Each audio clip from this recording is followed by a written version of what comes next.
This one from the Bleacher Report. Do-overs for the NFL's worst contracts. So we know where this is going. The bad contract, 5 years, $230 million, fully guaranteed. The Browns owe Deshaun Watson $191 million over the next 3 years. The better option, they say. It's hard to imagine a worse one. He also cost the Browns 3 first-round picks. In hindsight, the Browns should have just given Baker Mayfield more time. The number for now here's where I would say this. The number for Mayfield, and this is selective memory, the number for Mayfield when they were talking about him kind of getting a new deal was $35 million a year. That was kind of the low end of it. He hasn't made $35 million since he left the Browns. And he's been with the Panthers, the Rams, and now the Buccaneers. He's not going to make $35 million when the Buccaneers extend him. So, again, you can say that, Baker Mayfield was a better option.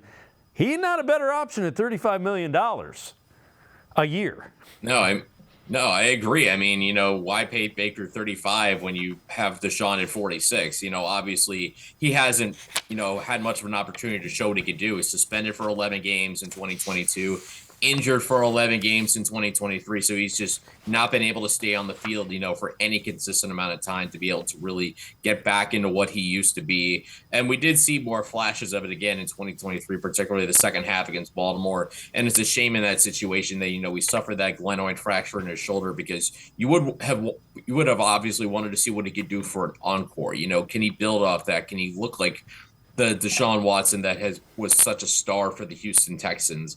Obviously, it looks bad in a lot of ways because of the money and the fact that he hadn't really played much. But you also have to look at, the fact that right now that for the first round pick the Texans have, I think that's 23rd, 24th for the Browns. So it's not really a bad one. And also, if you look at the picks that they got out of it, they traded one of those picks to get Will Anderson. Obviously, that was a good job. And then they used the other one to select Kenyon Green, an offensive guard for Texas A&M, who's been okay. He hasn't been great, but he's been fine. So, I mean, they gave up an additional first-round pick along with that pick last year to move up for Anderson. So, the Texans are obviously got a stud for it, but they also had to give extra to do that. So I think that's what kind of gets lost in that trade. Just for Watson, bottom line simple, he's got to stay on the field. He's got to find a way to keep himself healthy, protect himself a little more, because ultimately, as good as the Browns were a year ago, their best chance for success and their best chance for a deep playoff run is if Watson's healthy and he's on the field, because it seems like the more he plays, the better he is.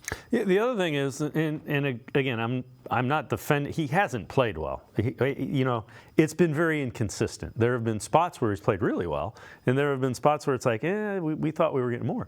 He's 8-4 as a starter for the Browns.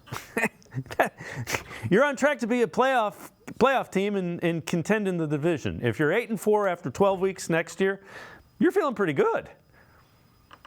Yeah, I mean, who wouldn't want to be 8-4? I know, with Watson, I did think, his games against the Titans and the Cardinals were pretty good. Obviously, what he did in the second half of Baltimore was tremendous, having that perfect second half.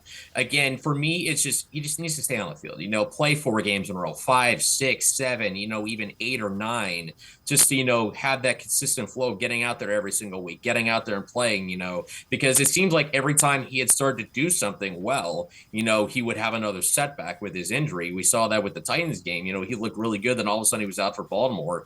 And that Ravens game where he has that big second half done for the season. So he really has never had a chance to build any momentum. And that's going to be the most important thing, is stay healthy and establish that consistency. That's what Deshaun Watson simply has to do in 2024.